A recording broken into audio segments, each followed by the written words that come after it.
મહેમદાવાદની degree college of physical education વિવાદમાં આવી છે। પ્રજાસત્તાક પર્વની ઉજવણીમાં ન શોભે તેવા ગીત પર ડાન્સ કરવામાં આવ્યો। વિદ્યાર્થીઓ સામે જ પ્રોફેસરે ન શોભે તેવા ગીત પર ડાન્સ કર્યો। માથા પર ગ્લાસ મૂકી ડાન્સ કરતા હોવાનો વિડીયો વાયરલ થયો છે। શાળામાં ન શોભે તેવા હિન્દી ગીતો પર ઠુમકા લગાવ્યાના આક્ષેપ થઈ રહ્યા છે। સમગ્ર મામલે પ્રોફેસરની સ્પષ્ટતા પણ સામે આવી છે। हाँ, प्रजासत्ताक दिवसना दिवसे बधो ज प्रोग्राम पती गया पछी मनोरंजन रूपे अमे बधा बाळकोने भेगा करीने स्टेज पासे प्रोग्राम करता हता। एमां जे मनोरंजन रूपे जे बेलेन्सनुं हतुं એટલે ખાલી મનોરંજન માટે છોકરાઓ કહે મેડમ કરો તો ખાલી અમે પ્રોગ્રામ કર્યો હતો।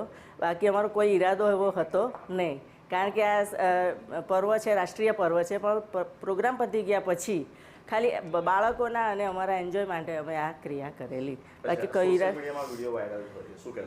ના, સોશિયલ મીડિયામાં વાયરલ થયો મને ખબર નથી, કારણ કે અમે ફક્ત આનંદ માટે જ કરેલો છે। એટલે આની માટે કદાચ હર્ટ થયું હોય અથવા કોઈને ખરાબ લાગ્યું અથવા રાષ્ટ્રીય પર્વ છે તો હું દિલથી માફી અને ભવિષ્યમાં આવી કોઈ પણ પ્રકારનો પ્રોગ્રામ ન થાય એનું ખાસ હું ધ્યાન રાખીશ।